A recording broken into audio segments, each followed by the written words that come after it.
Hi, I'm Rebecca Olson, CEO of the Maryland Association of CPAs, and I'm delighted to be here today with another amazing leader in Maryland. We're so blessed in Maryland with these leaders, but we're particularly celebrating our Women to Watch honorees. Looking forward to celebrating in person on September 17th. But today we get to learn a little bit more about Susan Colladay, and Susan is a partner at GRF. So welcome, Susan. Excited to Thank learn you. more. Yeah. Good to be with you. Yeah, so Susan, as a partner, we know that that means you've had some experience in this profession, and then you're certainly, in a leadership role. In fact, I was just talking this morning with a group of professionals about, leadership isn't always a title, but there's certain titles that come with leadership, whether you ask for it or not. And partner is definitely one of those, right? So, Mhm. with that experience for you, Susan, what has been an accomplishment or kind of a career proud moment for you that stands out?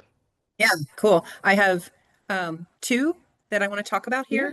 here. One of them is sort of work related, profession related, and one of them is more along the lines of mentorship for women. Oh, So awesome. I'll start with that one because, long time ago, back in 2005, gosh, the AICPA had its first global women's leadership conference, right? So it's kind of surprising that it took that long for us to Mm. have one.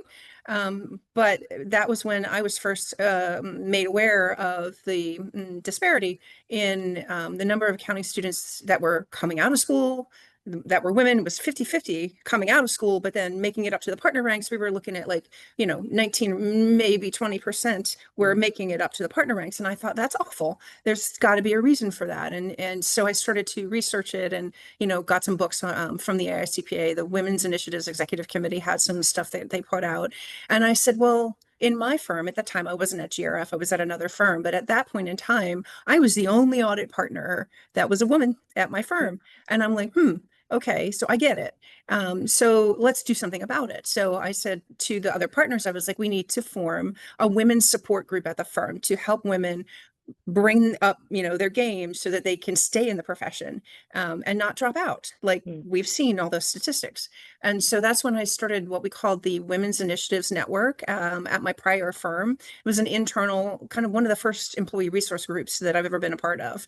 And we would meet quarterly and talk about women's issues like the pay gap and the confidence versus competence and all those topics. So like Lean In, we did like book clubs and we read Lean In from by Sheryl Sandberg and stuff like that. So there was that.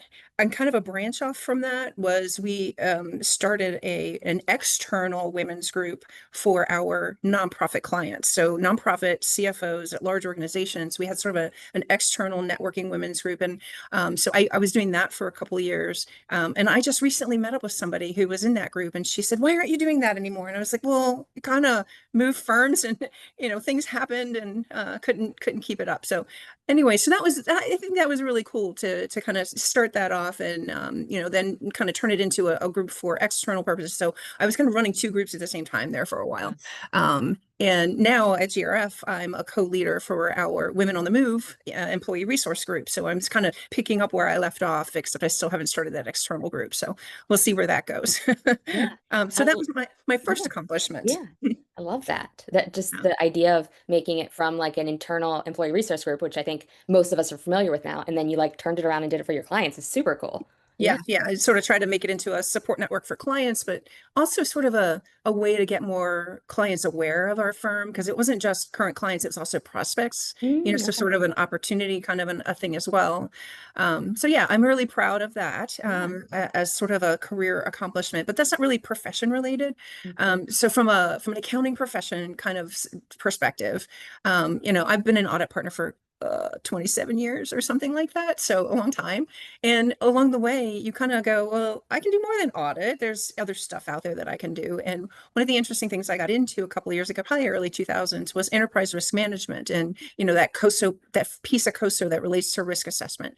And I did a presentation to a group of clients about it. And after that presentation, I got an RFP for outsourced internal audit. So in other words, this client was looking to completely outsource their internal audit function. It's a very large social service organization in the DC area. You would know them if I told you who they were, but they were looking to completely outsource. So we bid on the work, even though it was a stretch assignment for me, right? Like I'd never done that before, but I knew how to do risk assessments, and I knew how to do audits of internal controls. So it all kind of fit together, Mhm. and we got the work. And we worked on this client for about 5 years or so. And when we first came in, they had a very challenging internal control environment. It was a kind of a disaster, and they had fraud. And we helped them through that and did some forensic investigations. But, around about year 5 or so, things settled down. Their controls were moving along like really well. So it was really cool to see where they started from, and we helped them get to where they were in like a solid, comfortable internal control environment. And, just that organization does really good work in the community. And I really liked helping them. So I think that is one of the highlights of my career, other than, boring 27 years of doing a bunch of audits. But yeah, what a cool opportunity. One, like whenever you get to work with nonprofits, I feel like those are the some of the like clearest paths when you see the impact of your work, right? Like Exactly. you're helping the helpers, like Mhm. which is really cool and awesome. And the fact that you were able to take kind of a stretch assignment and something like it was a growth opportunity for you, step outside your comfort zone a lot, and then see that be successful, and then have an impact on an organization that has an impact on the community. Like that's like all the wins, right? Like Right. that's the dream. That's what we all work for. Really cool. Awesome. Yeah, yeah, yeah. So Yeah, I really like that highlight of my career. absolutely. Yeah. It, Yeah. it makes me think of one of the other questions that we're doing at MECPA around purpose and about impact. And as I mentioned, sometimes when we work with nonprofits, that impact is a little bit more clear than, in some other roles. But Mhm. every role in accounting, every different project has a purpose, has a why, right? And Right. how we connect with that. So do you have like a motivating kind of purpose statement or why that really drives you, Susan? Yeah, I don't have a purpose statement. I'm not that formal about it, but what I will say is, and I don't know how much you looked at my background, but originally I graduated with a degree in mathematics and a minor in physics. So, needless to say, I love math and solving problems and stuff like that. And, I literally in high school and college would do algebra and calculus for fun. Um, it's embarrassing to say, but That's awesome. that was me. So I Yeah. love the number stuff and I love solving problems. And so when clients come to me and they're like, I have this question and I can't figure out what to do or how to present it in the financial statements, or a team member, even like if one of my audit teams is stuck on something, one of the things that gets me at the end of the day is I can look back and I can go, I helped that person with that problem and I got them through. And it's just that's what gets me going. I guess that's my why, about why I like to be in the profession. Is I feel like that's what I'm come what I'm here for, is just to Great. help people figure out that stuff and solve those problems, or make the debits and credits balance. Yeah. There's something very satisfying about that, right? Mhm. And just the idea that taking something that you're naturally gifted at and enjoy, and then being able to use that to Oh, help someone else. exactly. Yeah, That's that's awesome. It's yeah, funny, I, yeah, I did see that you graduated with a mathematics degree, and I thought, well, that's really cool. And then you went back to school and to go get the accounting degree. yep. As you think of students, we're looking at the future of the profession, and so many things have changed, and we're looking, to recruit more talent into the profession because it's Yeah. a necessary, societal profession. What do you take from your journey in the profession that then you kind of give as advice to students who are considering it as well? Yeah, it's a really good question. And I did sign the pipeline pledge Oh, recently. that's So awesome. so Yeah, so thank I'm you. definitely on board, and I do recruiting events for the firm and talk to young students and stuff. So, one of the things that I tell them is, yes, accounting technical knowledge is important, and knowledge of technology is important, and how to use AI in your work is important, but probably more important, and what people don't really realize they do needs to as well, or whatever, is soft skills. The ability to communicate with clients is key. They expect you to be able to present well in front of their board, or be able to present well in front of the CEO, or explain a complicated problem to them. And if you can't communicate well, Mhm. then you're going to fall short. And then, with your audit teams too, you need to be able to explain a scenario or a project and say, here's what I need you to do. Go do it. I'll check in with you, but let me know if you have questions, and then you circle back around. But that communication with your team when you're assigning things or delegating things is important. And then when providing feedback, right? So like that feedback loop is important for career growth and the betterment of our team members as well. So like all of that verbal communication skill is something I think that's very important for young people to get better at. And one of the things, if they're not comfortable with presenting or Mm, discussing things and verbally, is go to Toastmasters, and try to get used to it. Just experience it, because if you don't try it and you don't, like, build up the armor if you're shy or whatever, that's a great way to learn. The other thing I tell people too is, not just communication skills, but problem solving, like we were just talking about. yeah. If you can't figure out the problem and solve it and move the project forward, then you're leaving work for someone else to figure out or someone else to do. So like in an audit environment, if my team is stuck on something and I can help them through that, that's great. But if they're not telling me they're stuck and then they hand me a file and I'm like, well, then I've got to fix it, right? So like the work flows up. So being able to problem solve and make decisions is another soft skill I think is very important, Mm, and maybe more key in audit than anywhere else because we're so project based. mm, Um, mm. but yeah, I think that communication skills and problem solving skills are really important, as well as all that technical stuff that you kind of assume is there.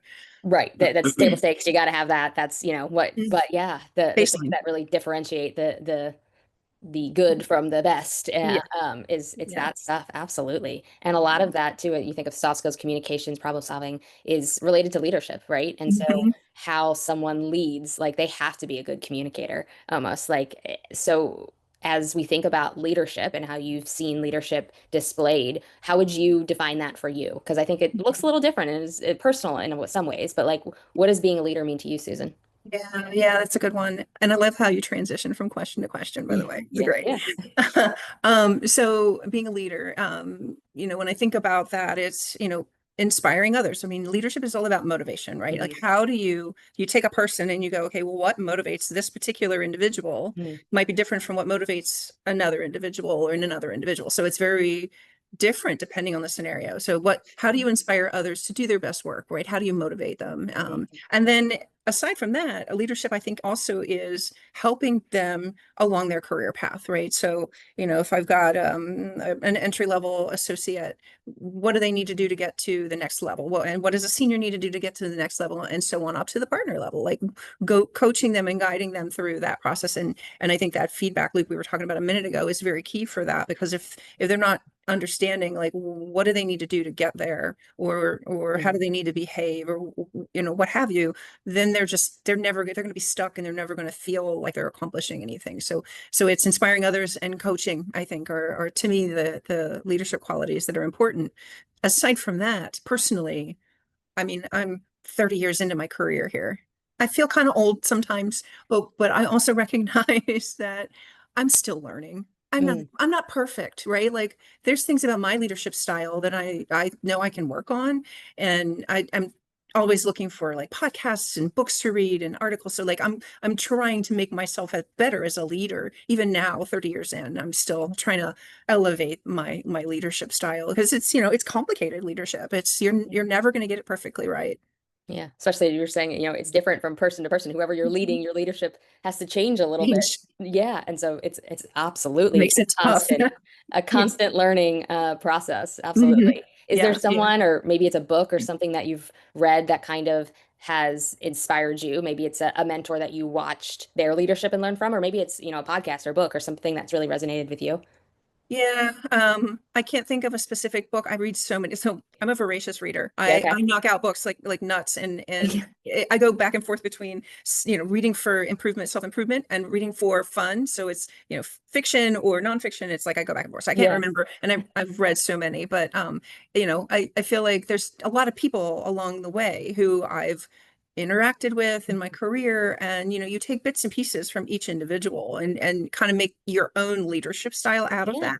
So I can't absolutely. point to just one person as sort of a mentor, so to speak, right? Like Yeah. I can say, there's people along the way who have kind of molded me. And of course, my family is huge in that, right? Like my mom was a critical care nurse for 30 years, and she instilled in me, whenever you do your work, schoolwork or whatever, you're always striving for excellence and do the best you can do. Hmm. And then I look at my sister, and she's a mother of three boys and a nonprofit executive. It's like, how do you do it all? Yeah.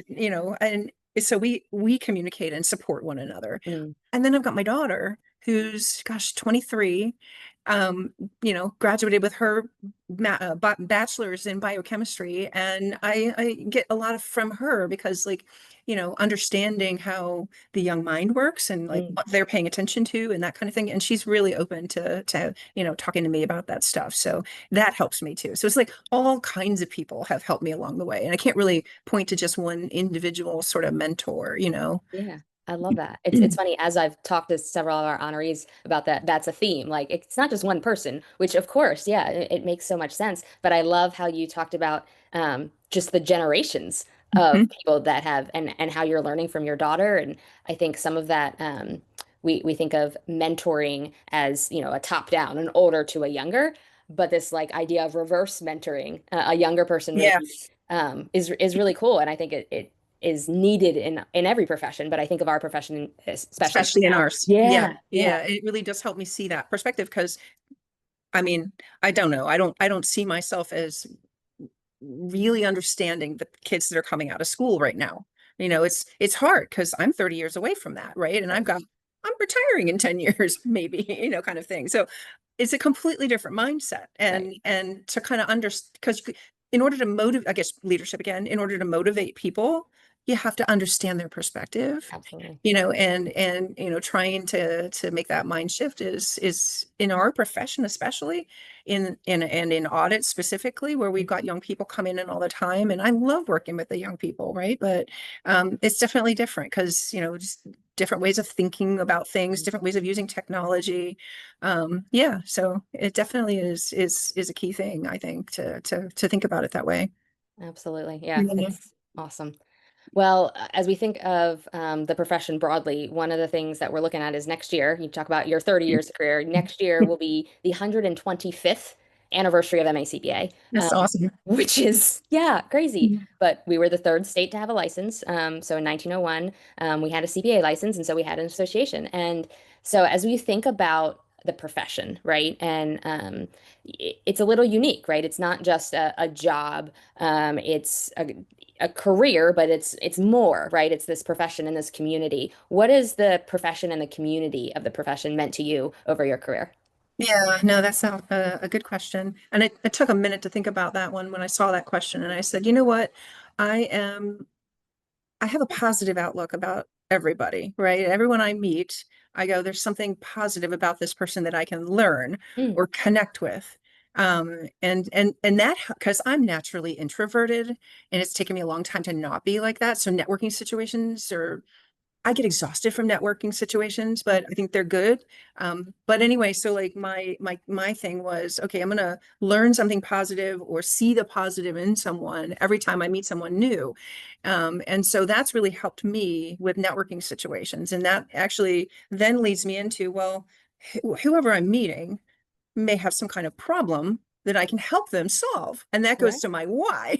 right. So I go, okay, well, then coming back to MACPA and the community, it's the community of diverse people that Mhm. you're meeting, and then you're potentially able to help some of those people that you're meeting. Maybe not all of them. They may be able to help me for all Yeah, we you might learn know. something from one of them, but Right. yeah, Yeah, exactly. So that's what I feel like yeah. with a community like MACPA has. Yeah, no, that's amazing. It's my favorite part about this profession is the people and the community because such smart people, willing and excited to help others, Mhm. is just one of the best things. And I love that idea of finding the positive or something you can learn from every person Yeah. that you meet because it's true. There is such a diverse community. Even Mhm. among the profession, there needs to be more diversity in some ways, and we're working towards that. But just the idea of meeting different people, different perspectives, different backgrounds, and there's something there that we all can learn from each other, is kind of the beautiful part about being a part of a community. So, That's exactly right. yeah, that's Yeah. amazing. Well, Yeah. Susan, it was so awesome to talk with you Yeah. and get to know you and your story a little bit better. And I look forward to meeting you in person on September 17th and celebrating you and the rest of our amazing honorees and leaders in Maryland. Same. I'm looking forward to the event. I'll see you there.